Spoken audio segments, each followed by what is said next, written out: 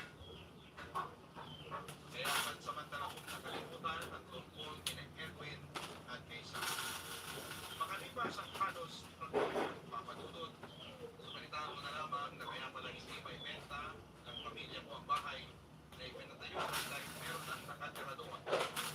Bulong dugo ko nang malamang doon na pala uuwi si Edwin at ibinabahay pa niya si Sam na noon ay nagdadala ako. Noong day off ko papadudod ay hindi ako nakakalaman na sunurin sila sa halos pag wala ako noon sa bahay para lamang mapaalis ko sila. Pero nagpunta si Edwin at ipinaglaban niya na may karapatan din siya sa bahay niya. Nakakagsalan kaming dalawa. Halos marinig ako noon sa galit dahil sa kaparit ng naman. Alam naman niya sa sarili niya na wala siyang ambag noon kahit piso. Pero sinusunod niya si Sarah na may karapatan siya sa bahay na ang Kristo sa bahay ng kasalman. Nalis ko si Sarah sinubukan ka lang rin pero hindi ako papadod. Subukan kong saktan ako. Kakasuhan kita. Buntis ako kaya huwag na huwag kang malapit sa akin. Asawa mo na mismo nagpagdala sa akin dito sa bahay mo. At pantay lang kayo ng karapatan sa bahay nito. Wala ka nang magagawa kung isyento. Ang pagtutod dahil buntis siya ay hindi ko tinuloy ang paglalagkaan dahil sa kanya.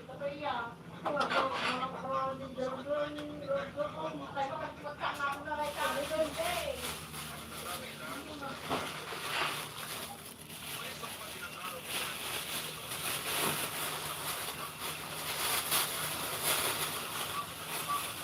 ako dahil nabayaan ko lang daw noon sa aking asawa ko. Lamang kahit doon lang ako naliwalan. Kasi property ko wala yung bahay dahil may magawa ko na yun bago pa kami kasal. At sa akin din naman kapag hindi pwede ko ron palayasin doon si Edwin. At gawin niya dahil wala naman daw nakakalaban tumira sa bahay. Nang araw dilim, tinapos ang nanay ko na naisip siya ng paraan para ganihan si Edwin at Sam. Bago ko raw palayasin yung dalawa ay naisipan niya na ipaparang muna sila para makabawi man lang sa pagkatraidor nila sa akin. Si nanay na mismo ang kumag-usap sa akin niyang pambaba ang pagdudod. Kita ko na yung tandang sinasabi niya at hindi ko na lamang po mapangalanan dito para sa privacy. Pero nakakatakot ko yung itsura ng matanda. Napakahaba po ng buhok niya at malalim din ang mga mata. At nakakakilabot po ang ngiti. O, nag-iiba po private nurse ng una ang nagpahalaga sa ako. Sinama ko ni nanay noon sa bahay mismo ang matanda na tawagin. Yun na lamang po sa pangalang Aling Edwin.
May country, division.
RGCR.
Bago ka nga maligo, i-check mo muna kung may shampoo o wala.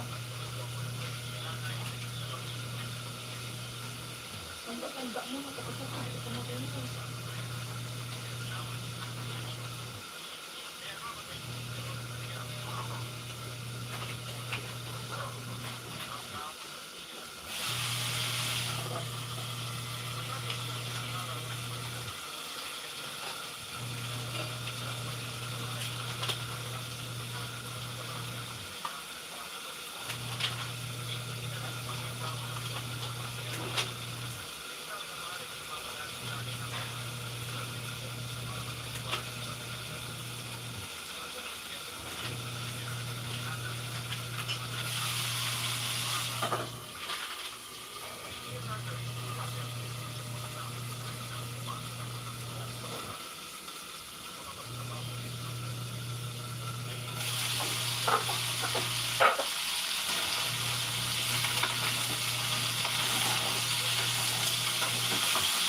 Ngunit tandaan na, kahit gaano pa natin samahan o pinagkakatiwalaan ang isang tao at hawakan ng namin kasama.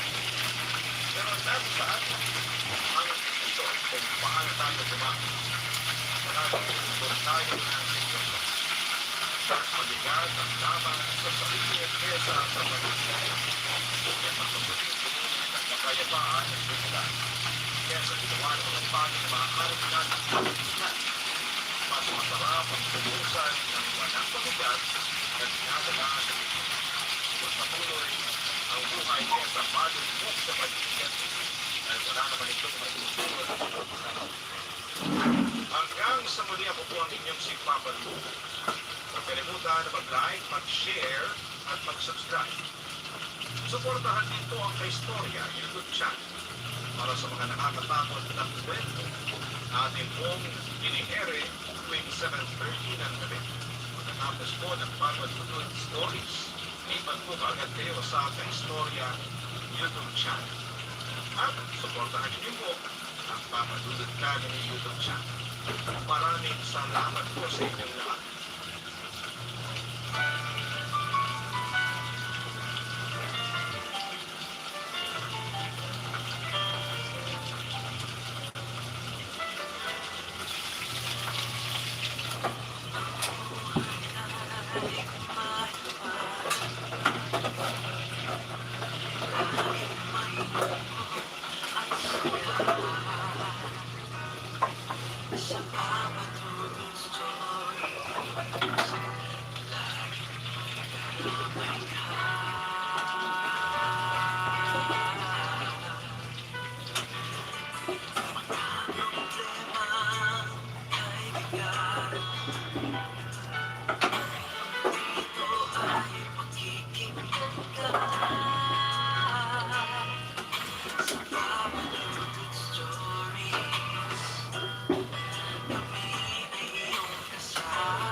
Kung ipag-book mo na.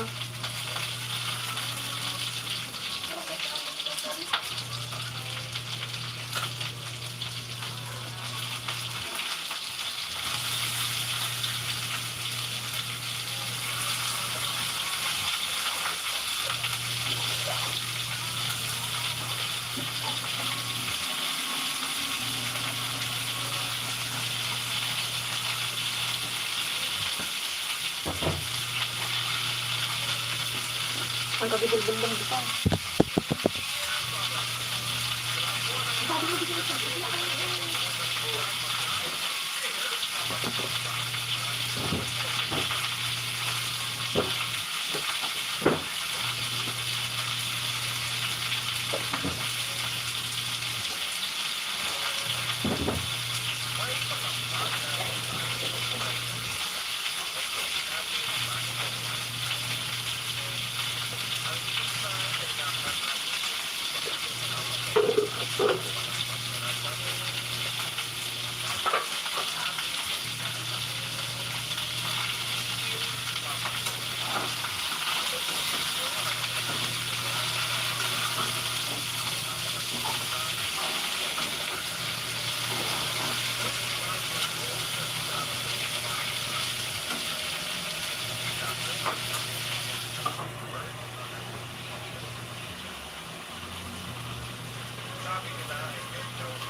kadalasan ay mas pinipili ko sa dagat.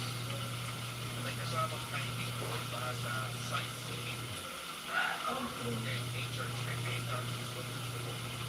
Tuwing magala, alam naman siguro natin lahat kung gaano kasulat siguro ang mundo ng POP.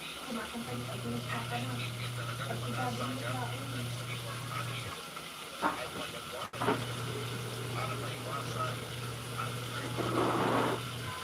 Madalas sa mga dagat,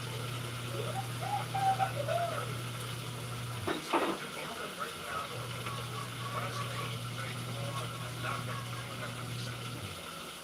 Feeling ko kasi mas na-relax ako dahil solo ko ang oras. Wala kang iisipin na sino ang kasama. Sa ganitong parang ko pinupuos ang mga free time ko. Pero, mamaya yan niya. Hindi naman ganun mahigit ang napagitan ng tatrapin. Kahit paano ay napapayagan. Sa na ginagamit ko lamang talaga ang mga ng pag-travel. Mabait mo itong open ang sa inyo. May kinalaman kasi sa isa sa mga travel ko ang aming kwento. Nais kong hagi sa inyo. Masasabi ko na katulad ako ng ibang tagapag-iigan.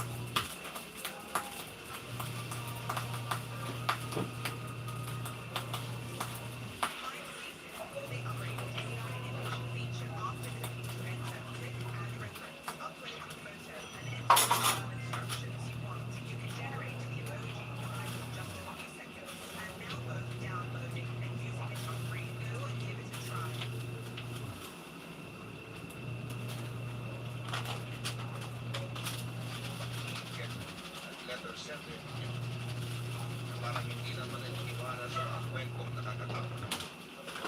For me kasi hindi naman totoo ang nakakwa, ang kulang, o any bad spirits. Pero sa naging karanasan ko noon, doon ko na patunayan na mali ko na ang anak. May mga pagkakataon talaga na ikaw ang mamimili ng naghanap ng mga pagkakamahal at matuwa ng leksyon para mabuksan ang inyong mga mata sa mga bagay na akala mo ay imposible. Nangyari ang kakaibang experience ko nang maisipan ko mag-travel papunta ng Thailand. Ang dami ko kasing nakikita sa social media ng friends ko na pupunta doon. Nakikita ko talagang enjoyment sa kanilang mga mukha. So naisip ko na why not? Hindi naman ako mag-explore, hindi ba? Agad ako nagpabook ng aming flight. Siyempre, paalam ko na sa PR ng isang days. Naalis ako para naman bago magpabuke, sure na sure ang laban. Kaya naman niya ako, may pagkaklang mga. At magandang nagsabi na bilhan ko daw siya ng mga salubong. Naman ay tawa ng tawa pero mating naman yun. May mga pasalubong, may mga medyo nakakausap ko sa aming company. Medyo nakakaramdam naman ako ng pag-excite para sa panibagong memories na magagawa ko.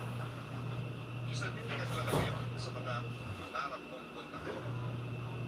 Tutulungin pa sa akin ang mga kasamahan ko sa work. Kasi baka daw mabiktima ako ng mga nagpapanood nilang mga nakakatakot na nagpapakita doon. Ama naisip wala. Sa isip ko ay hindi naman totoo ngayon at isip lamang ang mga tao malilipat ang tutang. Kaya naman wala kung dapat na ikamahan. Same as usual ng mga ginagawa ko. Bago dumating ang araw ng pagkabiyahe ay nabili na ako ng mga kailangan. Simpleng mga gagamitin ko lang like travel kits. Nang may handa ko na mga yon ay nag-impake na rin ang ganda ko. Para naman wala na akong iisipin bago umalis. Ayoko kasi yung feeling na gawol sa oras. Maaga pa lamang talaga ay naghahanda na. Kaya naman ang dumating ang araw na aalis na. At isla ako hanggang sa mga biyahe. Inabot din ata ng kulang-kulang 4 oras ang biyahe. Since nakapag-research na rin naman ako mga destination ko, ay nakaset na rin ang mga gagawin ko sa mga susunod na araw. Sa ngayon ay nagpahinga na muna ako sa hotel na aking tutuluyan para naman mabawi ko ang pagod sa biyahe. Nang magising naman ako ng bandang hapon ay inayos ko muna pansamantala ang aking hagam. Ayaw kasi na magulo ang mga ito. Lalo na kung wala naman ako sa aking apartment na tinutuluyan. Tapos kung ayusin ang mga bagay na yun, ay nag-explore naman ako sa kalsada ng aming pinuntaang lugar. Tingnan ang mga sikat nilang mga street foods.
sikat nilang mga street foods. Alam ko medyo exotic talaga sila, pero na-shock pa din ako sa mga kakaibang putahe nila dito. Kahit sinasabi ng iba, dapat daw ay itry mo yung mga hindi ko pa nasusunod na pagkain. Parang ayoko pa din subukan ng mga ito. Mahirap na at baka kung ano pa ang mangyari sa akin dyan at hindi ko pa magawa ang mga dapat kong gawin kinabukasan. Napakakain na ako ay nagpahinga na rin ako ng maaga para naman may lakas ako sa gagawin kong pag-akyat kinabukasan sa mundo. Magkikita kami ng local guide ko sa pag-akyat ng umaga-umaga. Kaya naman kailangan ko makapagpahinga. Kaya ako makapagpahinga kasi ang aking mundo at posible pa na mag-focus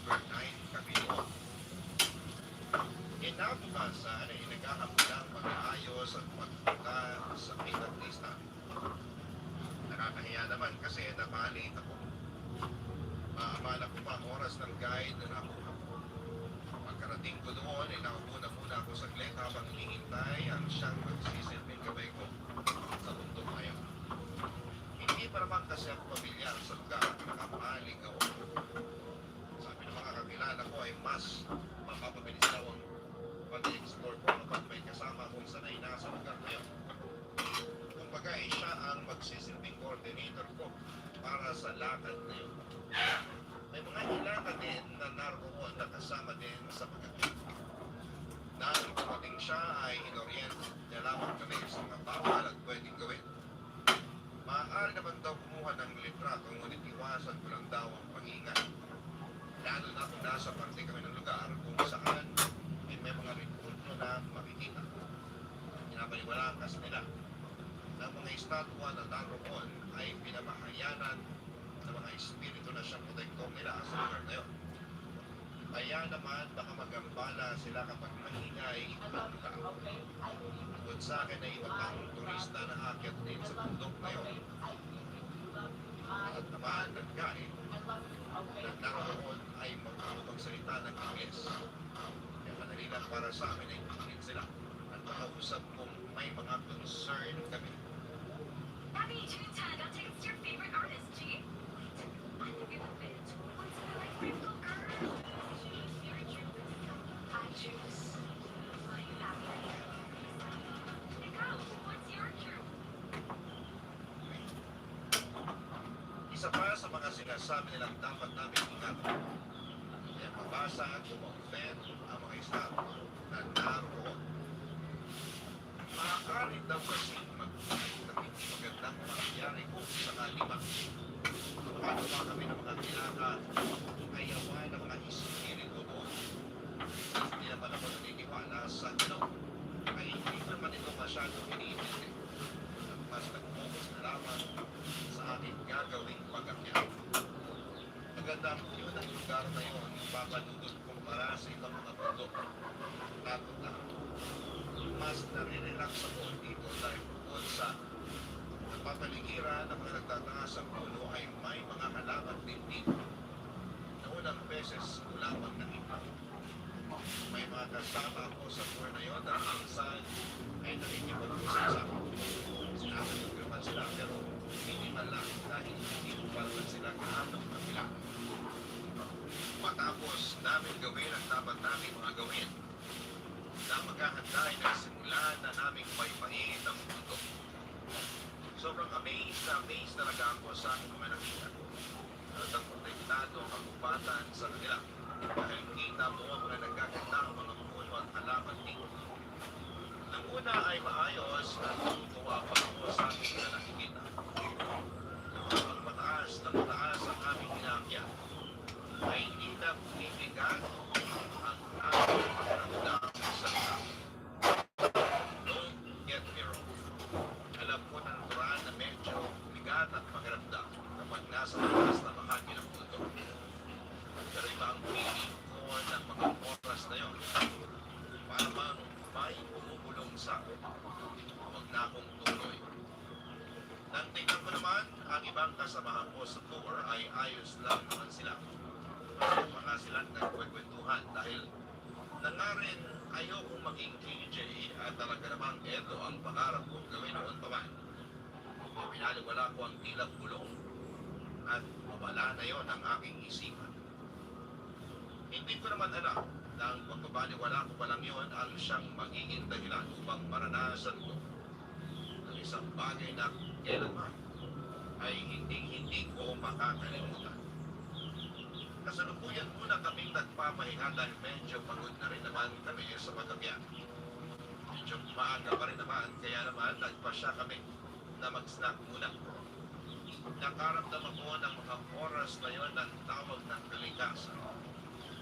Kaya naman nagtanong ako sa aming guide kung saan ako maaaring maghanap ng paliguran. Sinabi nitong may malapit naman na maaaring maggamit doon. Pero mag-ingat lang daw ako dahil may mga ripulto sa lugar na yun. Dahil nga kailangan ko na talaga gumamit, ay hindi ko na masyadong inintindi ang iba pa nitong mga sinasabi. agad ako nagpunta doon para gawin ang business ko. Medyo awkward pa nga kasi parang may mga matang nakapitig sa akin sa ginagawa ko. Kaya tuloy ay parang gusto kong tapusin agad ang seremonyas ko. Nang matapos na nga ako ay nagmamadali akong lumabas dito. Medyo pinilisan ko na rin ang aking lakad at nakayuko lang. Dahil medyo gumagana na ang pagiging malikot ng utak ko.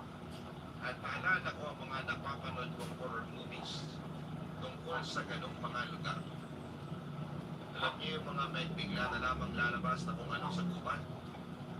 Natatawa pa nga ako sa aking sarili ng oras na yun dahil hindi naman ako naniniwala sa mga kakaibang nilalang, pero natatakot ako sa simpleng pag-ukoy ng puno sa bundok na yun.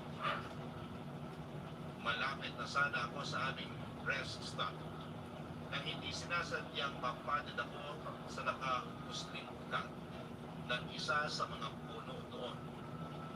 Upang hindi ma-out of balance ay napakapit ako sa tila bato na nakatayo sa lugar.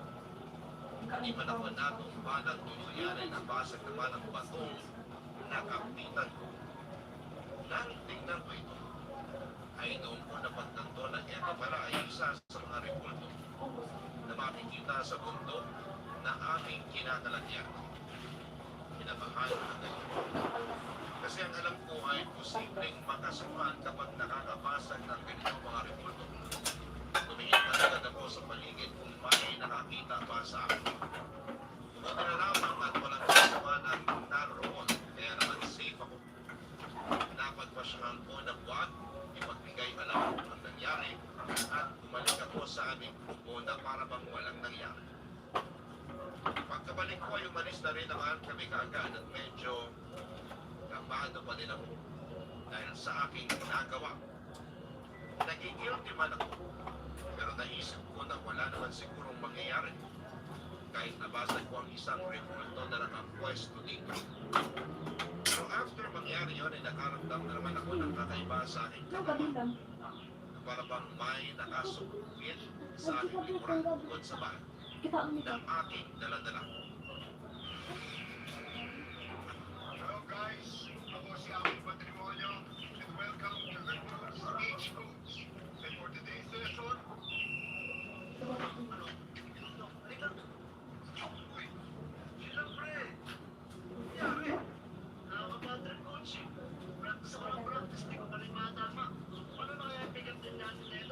siyempre, kailangan ko ng sports therapy. So, since kailan ba ito nangyayari sa'yo? Parang bata pa ako, coach. Huwag ka magaling sa mga bagay na di mo kaya i-control. Learn to let go. Papa, coach. Pero may isang pwede mo rin i-control. At yun yung protection against BO, sweat, and marks. Kaya ito.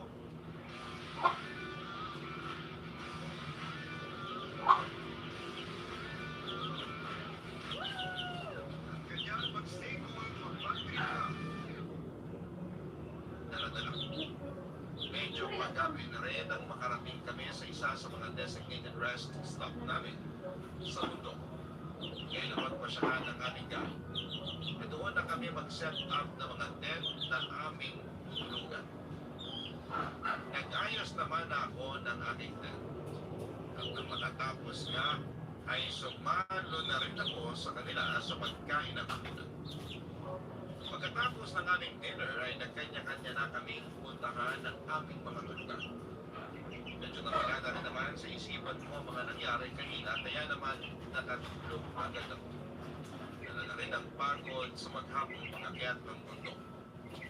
Medyo masakit pa rin noon ang aking balikat, kaya naman ipinahinga ko na lamang ito papadunod. Mga bandang madaling araw ata noon nang makaramdam ako sa aking paanan at tila may pumapasok ang hangin mula sa labas. Nagtataka naman ako dahil alam kong sinarado ko ang aking tent bago mag-ipon. Kahit anong pa nga ay pinitin kong tumayo para isarado ito. Pero nabigla ako dahil pagbangon ko ay may nakita akong anino ng isang babae. Tila nakasuot ng pansaya. Nakasuota na madalas kong makita lamang sa mga pelikula. Nakalakad Nakaangat ang kanang kamay nito habang ang kaliwa naman ay nasa likuran. Medyo natulog ang mga paa nito na animoy tila nakahanda itong sumayaw. Nakapuso din ang buhok nito habang may mga nakasabit ng tila or loloy din. Base sa kanyang anino ay nakapalda ito at naka-sleeveless na tila crop top pa nga. Nananatili lamang ito sa ganong posisyon na parang may hinihintay. Hindi ko alam kung ipagpapatuloy ko ba ang aming paggalaw dahil nakaramdam talaga ako ng takot na oras na yun. Wala kaming kasama ng gano'n ng itsura. At wala din naman siguro sa mga kasama ko ang magbibihis ng gano'n na kasuotan para lamang manako. Kaya naman napapaisip ako kung sino ang babaeng ito na nakatayo sa labas ng aking tent. Dahil nga sa bukas na kaunti ang tent ko ay talaga namang pumasok ang hangin mula dito. Kasi hindi ko yata kakayaning matulog habang pumapasok ang malamig na hangin. Naglakas na akong kumilos ng dahan-dahan upang hindi mabansin ang babaeng tila estatwa sa labas. Ang aking kilos. Nang makalapit na ako sa zipper ng tent, ay naon ako sa harapan nito. At dahan-dahan ko itong sinara. Hindi ko na tinignan ang ginagawa ng babae sa labas ng mga mag-distract laban. Sa malapit ko lang maisarang tent, nang biglang gumawa ng ingay ang zipper nito. Nakapikit talaga ako ng oras na yan dahil paniguradong narinig ng babae sa labas at kahit na kaunting ingay na yun. Pagmulat ng aking mata, ay parang mapanawan ako ng tulira. Nakas sa bukas ng tent ay nakasilip ang babae na kanina ay tila estatwa lamang na nakatayo. Nakita ko ang mga mata ito. Kaya sa kapatid ko ay tila nagkit lang. Kung pamilyar kayo sa mata ng mga pusa, kapag galit sila ay gano'n ang itsura ng mata ng babaeng yun. Di ka gaming amo nga irwak dagito usaron taktang late kan. Di ka pa imo si kasuon. Apo ka. Nakita ko na ang kanina nakapwesto niya ang katawan ng tila masasaya. Ay ito ay nakapalikod. Hindi naman ito nagsasalita pero gano'n lamang ang posisyon niya na para bang hinihintay muli akong lumak. Sobrang takot ko dahil alam kong hindi na ba. Ang kanyang itsura ay napatakip na lamang ako ng aking kumot sa aking mukha. Pinigil ko din ang aking mata upang hindi makita kung ano ang ginagawa nito. Hindi ko na alam kung gaano ako matagal nanatili sa ganang posisyon. Paano ko maramdaman ang pinagbubukas ng aking tent. Since hindi ko naman siya dali na isa. Dahil nga sa pagsilip ng babae ay pasok na sa labas. Masilip ba ito pa ang kapit ko sa aking kumot. At ang pag ko para ko wala ko nagkapapalan sa pagkakala na kumakapit sa akin ay babae na kumana. Nagulat na lamang ako nang marinig ko na parang kumaray yung nasipa ko. Dito na ako nagtanggal ng taglog ko at sinilip kung sino ang mahawak sa akin. Nakita ko ang guide namin na hawak ang ilong nito. Nataas ang paa niya na nasaktan siya. Ako naman ay sobrang na-guilty dahil alam kong masakit ang ginawa ko yun sa kanya. Although hindi ako nang sorry sa kanya dahil sa nagawa. Hindi naman niya tinamdam yun at parang nagtatap nga siya sa ginagawa ko. Parang tatanong siya sa akin kung pinabahuan na ako. Sinabi ko na lamang na nakikitang ako sa ginawa niyang pag-ising sa akin kanina. Medyo may pagdapat ako din ng mga tingin niya sa akin pero hindi ko na ito pinansin. Ayaw ko namang sabihin ang nakita ko dahil baka kung ano ang isipin nila. Ako, over yung isang pilit mo. Saan kaya ako sabi parang here? Balita ko sa Bogart. Ikaw yung anak niya sa Sara. Pinagkakatiwalaan mo yung pretend. Ay, Para makikita. Hindi ka naman kami nalapitan ng mga staff niya kung kaya. alam mo na yung Sara. Kasi balita ko,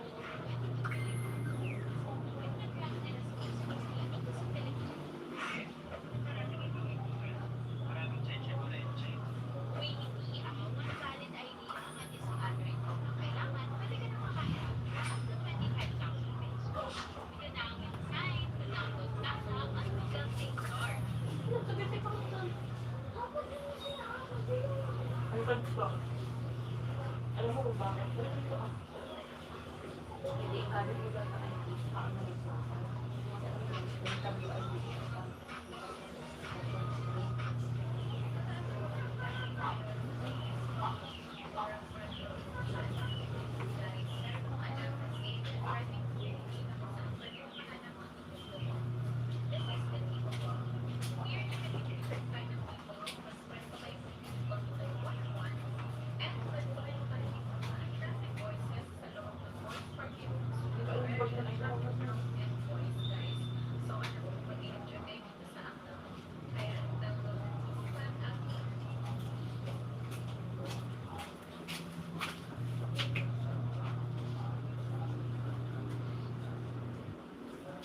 nila. Pagbisin mo Matapos naming magkasikaso ay nagsimula na muli kami umakyat sa bundok. Kung baka noong una ay medyo mabigat ang katawan ko ngayon. Marahil ay dahil nga sa hindi naman ako nakatulog ng maayos. Matapos ang hindi ko may paliwanag na pangyayari sa akin. Pansin naman ang ibang kasama namin na tila hindi magandang kondisyon ng katawan. Malaking kasalamat ko na sinasabayan nila. Masakit pa nga, ang aking balikat na akala mo ay may nakapatong dito. Malingaling nga sa akin ang aming bahay na tila may tinitignan ito. Napalingon din tuloy ako sa aking likuran. Wala naman akong nakikita tuwing hilingon. Habang palagi ng kapit ko ay mas mabigat ng mabigat ang aking karamdam. Ilang beses pa nga akong napatid at munting kumatumba. Hindi naman yung para sa akin nasa na sa itong mga daan. Lumagdag pa sa aking nararamdaman ang tila na matang nakasunod sa akin.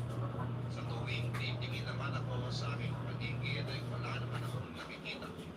At kahit na sino bukod sa aming magkakasama sa lugar na yun. Siguro dahil medyo bumabagal nga ang galaw namin. May sinabayan na ako sa kahit namin at doon ay tinanong niya kung may problema daw ba. Kakaiba daw kasi ang mga kinikilos ko kumpara noong unang araw ng aming pag-akyat. Napansin din daw niya na makailang beses na akong kamuntik na mapahamak. Umupulong pa ito sa akin kung may nararamdaman daw ba ako kakaiba. Napatingin naman ako sa kanya at sinabi kong wala naman bukod sa parang tumigat ang aking balikat. Nakita ko ang pamumutla niya at sinabihan lamang ako na sasabayan niya ako. Nakahawak siya sa kanyang bilang pintas. Hindi ko naman maintindihan ang disenyo. Doon kasi sa inaakyat na namin ay may mga malalalim na bahagi kaya naman kapag napatid ka o napamalinak ka ay paniguradong bali ang mga buto mo o mas malala pa ang mangyayari sa iyo. Sa buong pag-akyat namin ay makailang beses na tila minamalas ata ako dahil may mga ilang gamit ako na nawala habang nasa rest stop. Natatawa na nga sa akin ng ibang mga kasama ko doon dahil bakit daw parang bigla akong minamalas ngayong araw na ito. Ako naman ay medyo paranoid na ng mga oras na yon dahil naaalala ko yung sinasabi nila na kapag nakabasag ka daw ng repulto sa bundok na yon ay posibleng makaranas ka ng kamalasan kung doon sa makakasuhan ka dahil sagrado para sa mga nagkaroon ng mga repulto nakapaligid sa bundok na yon. Naisip ko yung estatwang nabasag ko habang umakyat kami. Kaya ito ang dahilan ng mga nangyayari sa akin. Medyo nabawasan lang ang paranoia ko nang marating namin ang bundok na aming inakyat. Parang nawala lahat ng pagod ko dahil sa ganda ng tanawin sa tuktok nito. Siyempre, hindi mawawala ang picture taking sa ganitong mga pagkakataon. Ilang remembrance na rin. Pero selfie din ako habang naghahanap Kurumi. ng tinitingnan ko na ang mga buhang ng larawan ay napansin ko na tila may kakaiba sa ilang retrato na aking kinuhanan. Sa may bandang mapunong area kasi ng picture ay tila may nakikita akong headdress na nakalitaw sa mga sumunod litrato ay unti-unting may lumilitaw na ulo ng isang babae. Nag-isip ko ang part na yon ay nabitawan ko talaga ang phone ko. Habang nilalapit ko kasi, ay naging pamilyar sa akin ang umang yun. Gawin nito, ang babaeng nakita ko sa labas ng aking net noong nagising ako. Ang mas nagdala ng takot sa akin doon, kahit mga nakangiti ito sa picture, hindi lang may nakakatakot na aura na nakapalibot dito. Ramdam na ramdam ko ito kahit baka sabihin na picture ng naman yun. Bakit naman sa akin ang mga kasamahan ko dahil nga bigla kong naiipon ang phone ko. Nagtataka pa ito na nagtanong sa akin kung bakit parang bigla na lamang akong nag-ipon at tinawag ko ang cellphone ko. Dapat pa siyang kong ipakita sa kanila ang aking nakita sa litrato. Ang kunin ko ang aking cellphone ay pinakita ko sa kanila. Maging sa aming guide ang nakuhanan kong babae. Tila nagtatago sa likuran ng tubo. Maging sila ay kinalabutan sa ipinakita ko. Ay naman naman akong tinanong ng guide namin kung meron ba akong nagalaw kung mga bagay habang bakit kami.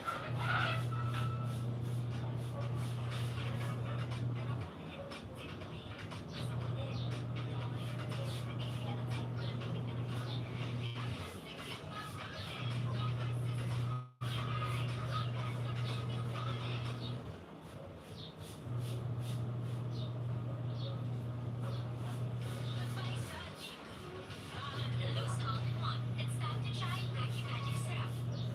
Kaya kami. Doon ay inamin ko na sa kanya ang tungkol sa nabasag ko na report ko. Tahimik itong nakinig sa akin habang nagpapaliwanag ako.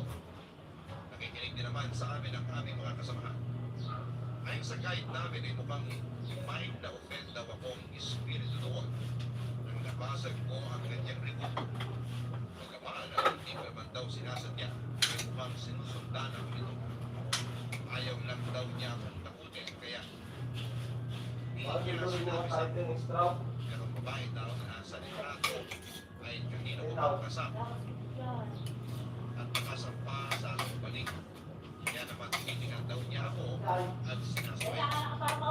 Hindi niya maaaring basta na lamang palisipan na sa aking espiritu dahil baka pati siya ay pagpuntunan nito. At bukas pamahamang sila. Kaya daw kung ano kadalasan ang aking nararanasan, isa daw yun sa pagkakausap, ipinakausap ng espiritu na aming nagagawa.